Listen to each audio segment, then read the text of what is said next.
working. Yeah. But first of all, if you're passionate about what you're going to do, Yeah. I believe in all work we do mistakes.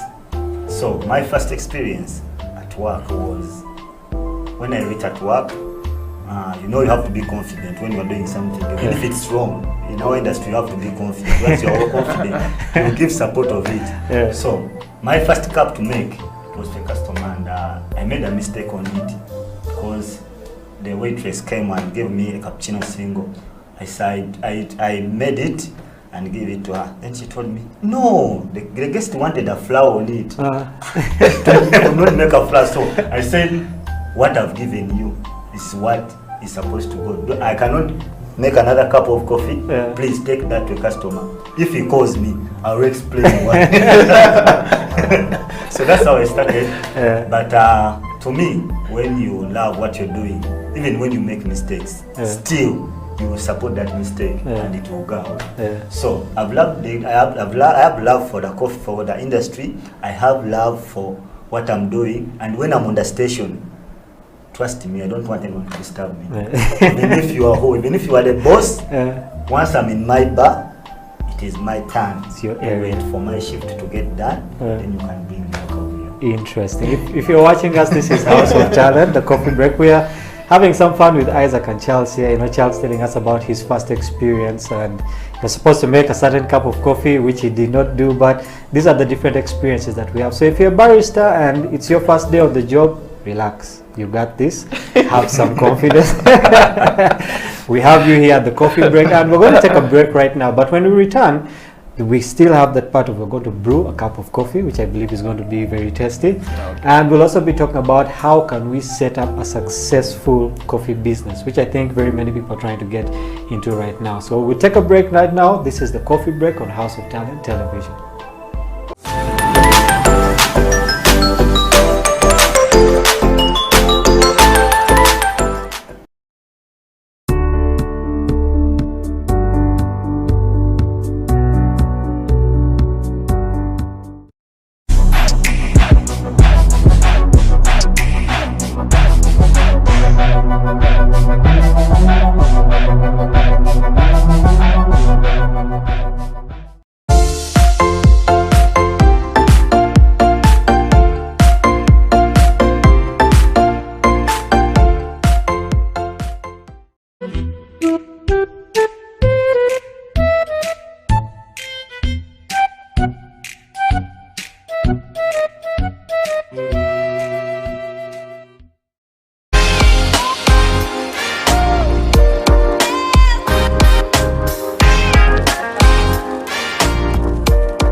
People at the moment are struggling to understand the older generation because times have changed. Technology has come in. They've moved on. Yes. We're the ones sitting back and wondering, what is my child on to? TikTok has surpassed WhatsApp. The other one I call, I never call it Facebook, it's Bookface. Why are you on Bookface? Dad, it's Facebook. Yes.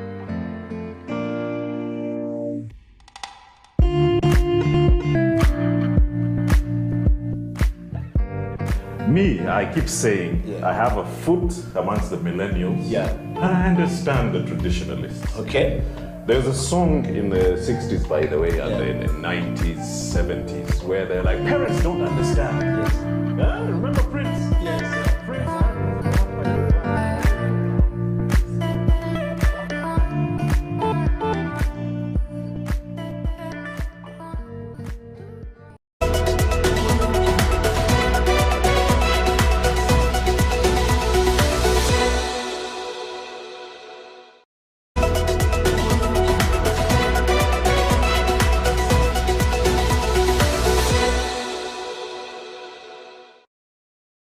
lot has been happening in the game of basketball. First of all, as Slam Dunk Basketball, we would like to first thank the Silverbacks for doing the nation proud and for making it to the first time in the quarterfinals of the Afro Basketball Championship down in Kigali. It was a tough task, and history was made when the Silverbacks, our boys, were able to beat on Nigeria.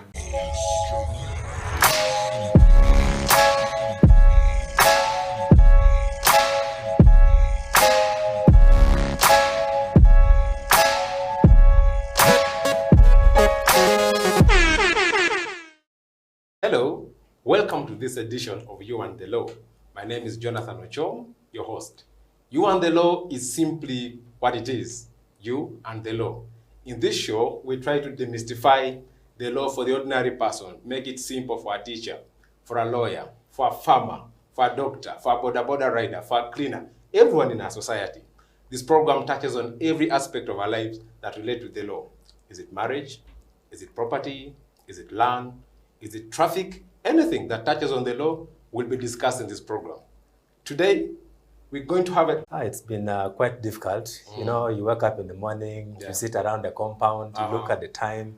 You know, you lose sense of the calendar because you fail to understand which is a Monday and which is a Sunday. You're even lucky that you have a compound. Some people live in one-bedroom houses and have nothing to look except their iron sheets. Yeah, sure. And really, you're our first guest really on this program. And why do you think it's sort of important for people to just know about the law? Because I know you've been teaching law and practicing law for all these years. Yeah. Yes. Well, thank you. You know, when it comes to the law, we basically live the law. You know, on a day-to-day basis. You know, whether it is in your bedroom, there is a law that governs it. If you're married, for example, even if you're single, there could be something touching on the law, because you might be in your bedroom with an underage girl, or you might be with another person's wife. You know, all the things are the law. You know, when you jump on a border, there is law. When you're driving, we're talking about traffic. You know, if you go to a restaurant, you must ensure that you have the money because you're consuming someone's energy and investment. You know, so you must be able to pay for that. So we interact with the law at all times. It's part of our everyday life. Yes. Man, you don't want to be in trouble after many years of working hard only to realize that you have no rights at all simply because you didn't celebrate any of the marriages that are recognized within the laws of Uganda. With that, we come to the end of this edition of You and the Law. It's a bye from us. See you next time.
But the family is defined by a man and a woman, not the other way around as some people try to say it. And of course, the discussion on the show today is we are in the lockdown, at least in Uganda. And of course, I know some other countries are also in the lockdown. But how are the families doing in the lockdown? How is the mother and the father relating during this lockdown? Some people got married 15 years down the road. They have never been together. They've never stayed together at home. And until coronavirus came in 2020 and they were locked at home. I know so many men who couldn't stay. They said, they're talking too much in my ears. I'm not used to this. And they will go away. And I know some ladies are saying, you are so much in my space. Just give me some space. And that struggle has been on. We're back at it again, and perhaps it's going to go on for some time. That's the discussion on the Family Talk Show today. The healthy relationships in our families. How do we pick it?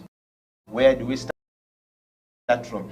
To discuss this topic this week, two gentlemen who are known for, I don't know which English word I can use to describe them, as people who are very passionately about family. You know, of course, the resident panelist, Pastor Joshua Martin Mugabe, who can hold the show alone for hours when we're not here, talking family.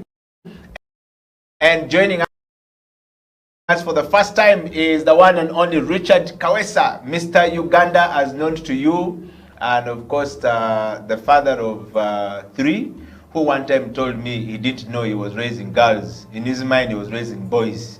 Then he took it. Was it boys, girls? What was the conversation? I'll tell you. Welcome to the show, gentlemen. Thank you. And the Family Talk Show exists to, you know, give us a platform to discuss issues that happen in our families, sharing ideas that can make our families better. You know, a lot of things happen in families, and people don't know that if the family is not fixed and there's no leadership in the family, there will be no leadership in the society, and there will be no organization in the country, and the nation will never be the same. So today's discussion is, we're in the lockdown, and how do we maintain a healthy relationship in our families? First of all, to you, Richard, what is a family? I think number one, a family is an institution. When I say an institution, is that it has a mandate, you know, to fulfill. Family has to have a purpose. I don't see family as man and woman. I see it fundamentally as two people that God gave the ability to produce children, so it has to be seed and soil. That then whatever comes out of that, there has to be caretaking. So I see the ones who created being responsible for raising that and taking care of that. Yes. Now that cannot be a single day thing. It has to be a commitment to making sure that that becomes the best it can become, especially when you know that our family is about, for example, if we are Bijanjalo, therefore we know we are raising Chijanjalo. If we are Muvule, Yes. we shouldn't expect To raise eucalyptus. Yes. So it's very important for your family to have an identity, Yes. which I have called vision. Yeah. Now, in the absence of that, if you just have a female and a male together producing kids, I wouldn't define that as family. Yes. Okay. Very interesting perspective. Yes, Pastor Mugabe, I know you live and speak and dream and drink family all your life. I mean, personally, I'm a product of you. What is your definition of a family, first of all? Well, I like the fact that he mentioned it's an institution, and I want to add on a God-established institution, because again, we live in the day and time that science wants to redefine these institutions. Yes. Politicians want to redefine that, lawyers, but it's a God-established institution. But learning from my children when they are preparing for PLE, they defined family as an intimate relationship or a group of people who are connected to one another by blood or by law. All right? And I think this, connected by marriage, by blood and by law. I think those are, I didn't sit for the exam, so I don't have to recite it that way. But what I really like is the intimacy, the closeness, and I know some people keep saying blood is thicker than water. And so we begin that way. So, and there's that natural bond between a father and the children. And for the first and highest bond is supposed to be husband and wife, but that why we want to talk about healthy relationships is because sometimes men overlook the mothers to get to the children, and sometimes mothers sell out to the men to keep the children and causes total chaos. And sometimes children and find a nuisance in the family. They don't see that connection. So we want to see family as that which God has established. And like he said, man was placed in the garden to give oversight to it, is to fill the earth with the children that know the original purpose, to tend the earth.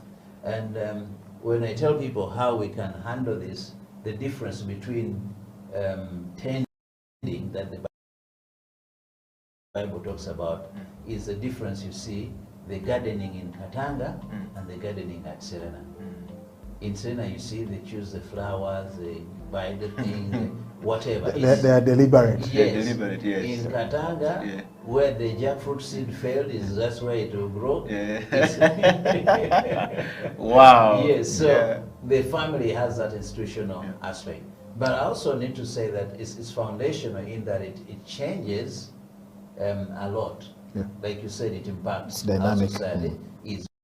When families are okay, there's going to be an okay situation. If families are not in order, there's going to be disorder. I was listening to a gentleman who I said, you know, even in this lockdown, when the lockdown's down, you go back to your family. All right? When schools are closed, you don't go to the dormitory, you go back to your family. When you die, you don't, well, some people try throw in the cemetery. But at least the first initial is back to family. So family members who are allowed to go and bury. And right now, of course, the national political discussion is, should a family member take on the mission and the vision of their father, or we should use democracy? And so family is important. Wow. Well, given that context, we want to welcome some people to the show from all across the world. The family has been defined by Richard Kawesa here, Mr. and of course the pastor and Mr. Joshua Martin Mugabe, who is a resident panelist. We want to know from you, what is your typical definition of a family? You, from that family, what is your definition of a family? And we will take a break, and when we come back, this gentleman will dive into this discussion. Of course, the picking of a father of only girls and a father of only boys gives you, or will give you, a different context on how you can have a healthy relationship in your family. Stay right there. We'll be right back after this.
At the moment are struggling to understand the older generation because times have changed. Technology has come in. They have moved on. Yes. We're the ones sitting back and wondering, what is my child on to? TikTok has surpassed WhatsApp. The other one I call, I never call it Facebook, it's Bookface. Why are you on Bookface? Dad, it's Facebook. Yes.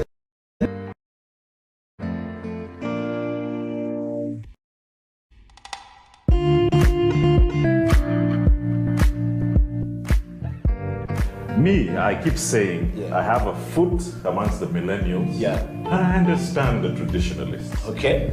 There's a song in the 60s, by the way, and in the 90s, 70s, where they're like, parents don't understand. Remember Prince? Yes. Prince,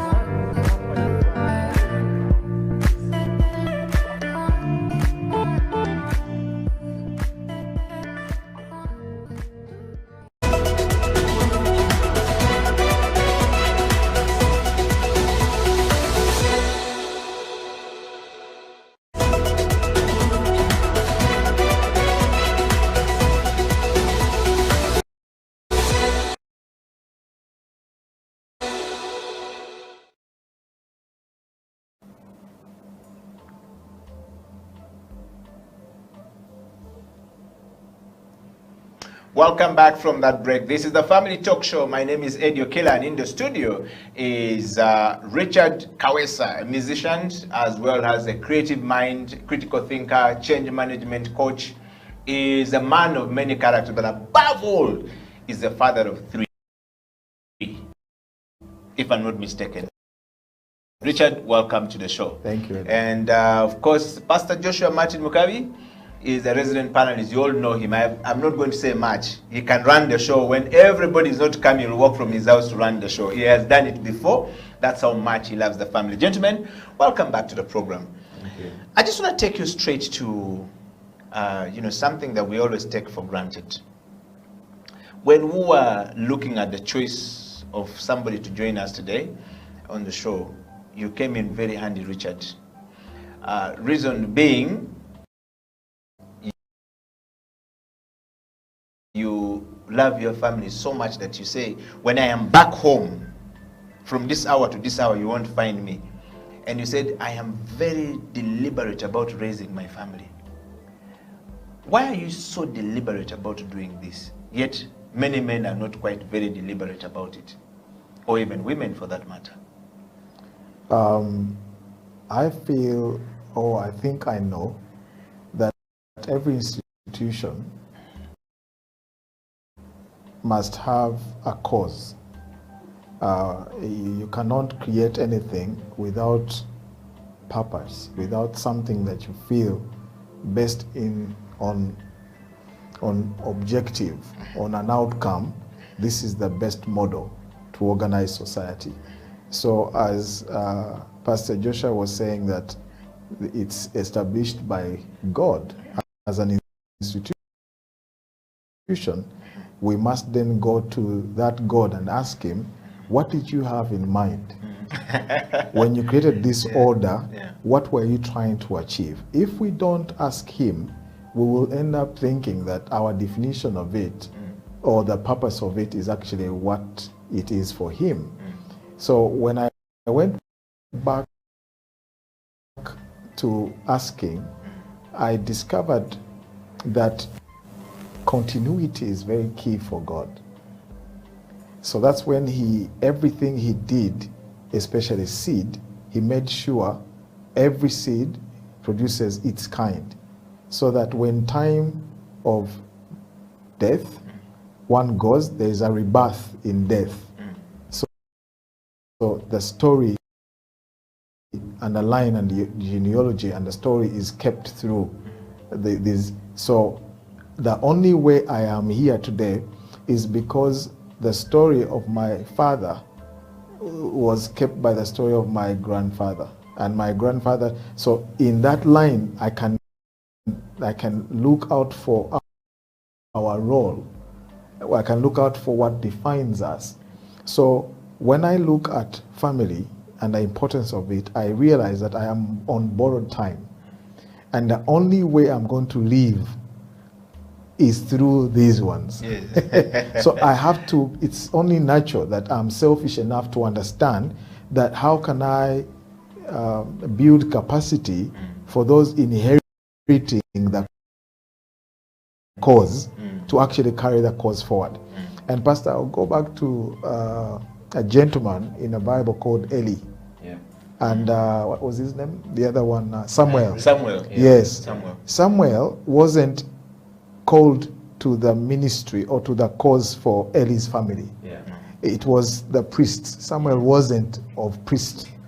But when the responsibility that Eli had to raise priests failed, and he raised prostitutes instead, they defiled the cause for which their family established. So when God is speaking to Eli, he first reminds him and say, your fathers, he's raising that you are betraying history. Yeah. You're betraying continuity. Instead of carrying forward the vision, you are becoming a roadblock. Yeah. Now they had to fix and graft that. Very powerful. So what was it that God was following? Not only the blood aspect. Yeah. He was following the vision that he spoke into priesthood. Yeah. And therefore, when God calls you as a man, he gives you a vision. Yeah. And when he gives you a vision, it's important that you raise caretakers Yes. of that vision to whatever generations must come. Wow. And I think that's the role of the man in a family. Yes. And that's the importance of family to God. Wow. Pastor, Yes. I wish you a good ride on this one. I want to dive to you. You've heard what Richard has said. I'm Yes. enjoying his depth of thoughts Yeah. and how he derive his thoughts from that I am dead, but I have to live in these people who I leave behind because Yeah. I have a very short time. Yeah. That if I don't do this deliberately, I will never exist again. In fact, I will be wiped. Nobody will remember me for anything good. Yeah. That said, Pastor, you are a father of boys only. Yeah. And it's always not very easy to, we don't hear a lot of perspective from families that are boys. Of course, you have a girl in the house being their mother. Yes. And we don't know whether she's mistreated because she's the only female in the house. Tell us something. What is your ideal sort of like why you are very deliberate about your family? Yeah. I mean, he's mentioned that it's more than the blood. Yeah. And there's a place for legacy. And I know sometimes we look for what are we going to be remembered for, but there's a higher cause. The world doesn't need to remember you. I mean, that sounds sad, but the world doesn't need to. Yeah. But the world needs to know its creator. Yeah. And God will establish family, gave it a purpose. And we must pursue that purpose. Why am I intentional? I'll say two, three reasons. One, I've tested the pain of failure, which is, growing away from what I'll call the right atmosphere, right soil for family, father, mother, then children. You know the disturbance that comes with growing away from your father. Your mother is hustling alone to raise you up. I've seen that. But I also know I'm intentional that I'll have to give account to God for the gifts He's given, because my children are a gift from God. So I need to steward that. And maybe the third point is the true measure of success is not whether I'll be driving the Apple car in 2022. Yeah. Okay. Yeah. It will not be how much money I've accumulated, but how have I lived according to the purpose for which God created me?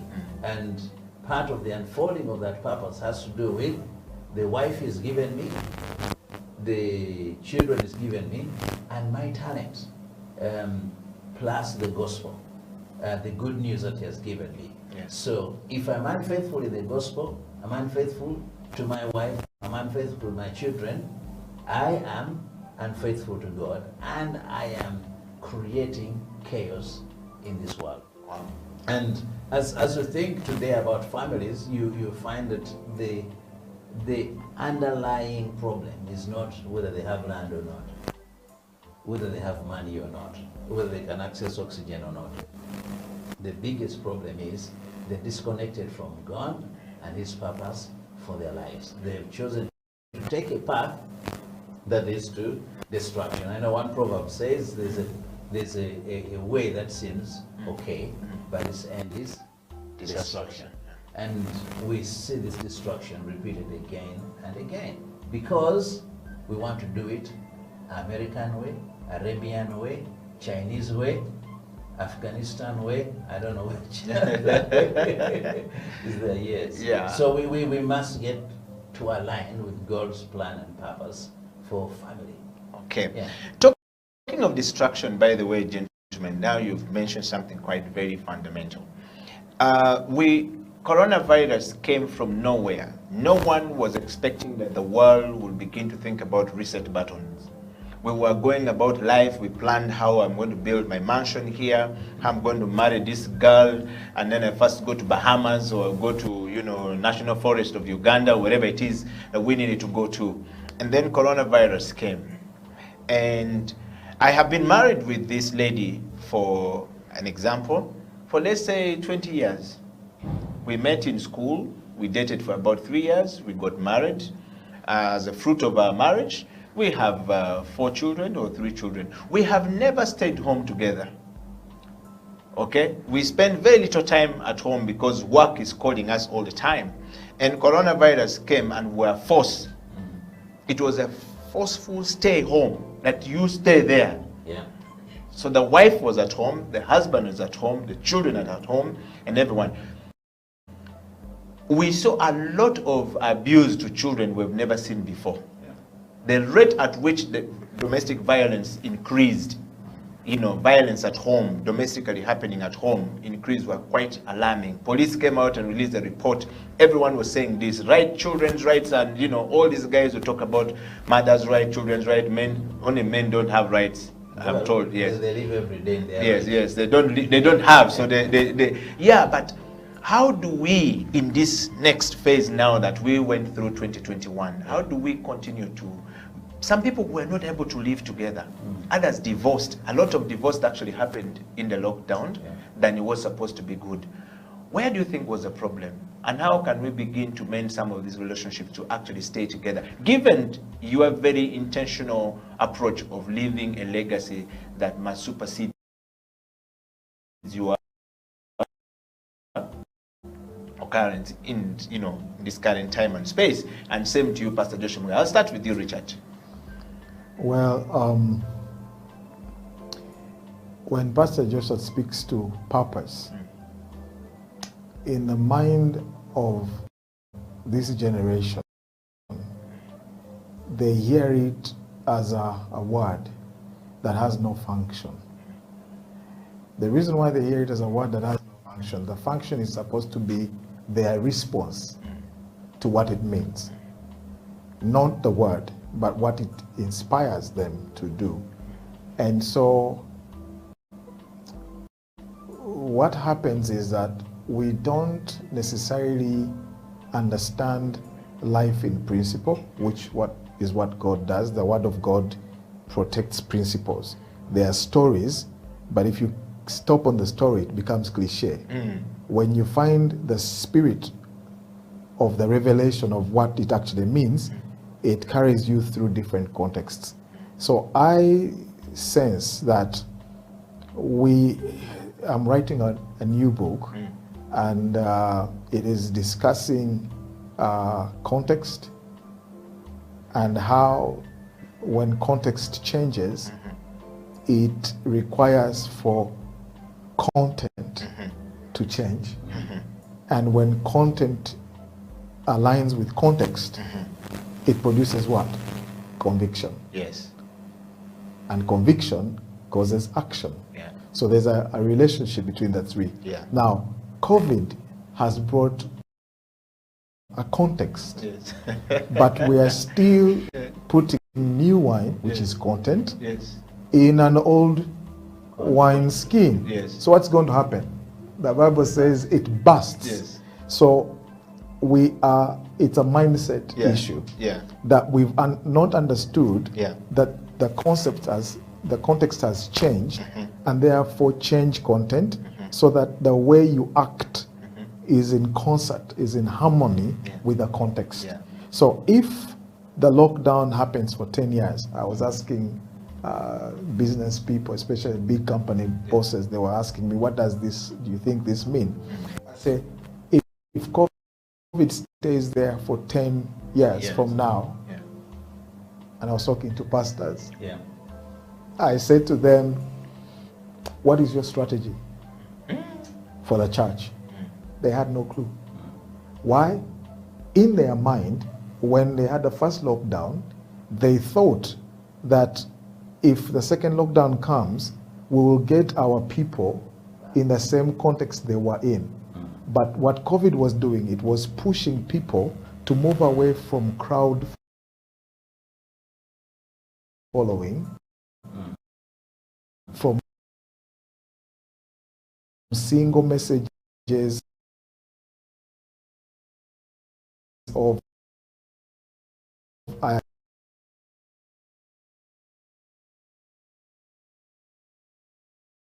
speak to you all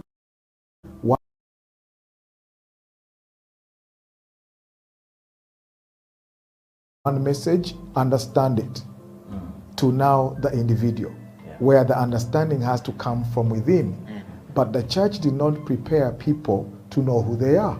So they are meeting the I, but the voice of the we, as according to the word of God, we are Christians, is louder than the I that actually God speaks to through revelation. So now context has flipped. They've never found themselves. What happens? They cannot manage themselves in a new context. And therefore now the new church that is going to emerge out of this cannot deal with mass. It has to go back to the individual, help them find who they are. And therefore the family context now is, how do we help them to know who they are? That man in there, who is he? All the time he's been running to clubs. When there's time for him to meet himself, he runs to social media, he runs to work. But now he's caught up in one space. And they are still. And we have increased the tax by 12% also, which means the social media is also going to be a bit taxed. So the woman doesn't know who she is. The man has never met themselves. What do you think they are raising? What purpose? What purpose? And this has nothing to do with whether you are Christian or not. I've seen the same problem, whether they are pastors. It doesn't matter. Who are you? Who are you? That's why I said that family is an institution, but it has to have an identity. You need to know whether you have been, so that you know what nutrients to take out of the ground. Of the context. If you know that you are wood, you are movule, you also don't take the food, the nutrients of being. You know, so know who you are, not for memory that they'll remember you, but for continuity, because purpose comes from cause. When there's a cause, that means there's a need you are solving that goes beyond you. So our family is responsible for protecting Uganda's climate. So we plant trees. So see, so what's our purpose as a family? We are tree planters. What's our family as Gary Skinner? We plant churches that are for the urban. That is vision. That is purpose. Now the kids in Gary Skinner's family know he has raised them to carry that. It's now, if we don't have that in every family, we have an issue. Because what are we then raising? What is the purpose of God that we are talking about? It loses meaning for our generation, especially.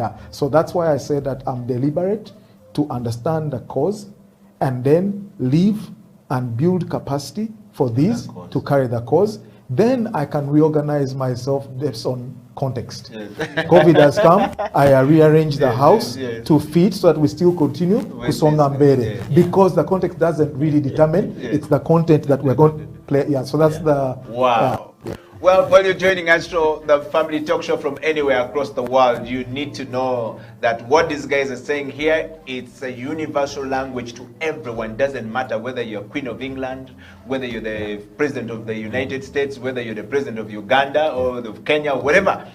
It affects everyone. I'm sure right now the learning curve is coming from the Queen of England's house.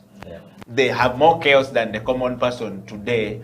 And that tells you that what you're saying was not being put together. Yes. Pastor Joshua Mugabe, just before we go for a break, we want to dive to you to hear your perspective on that. You disturb my mind, because I think the beauty about life is that we are all basic. Okay? So the chaos you probably allude to in the royal family, it's just that it's a little more expensive. But chaos is chaos.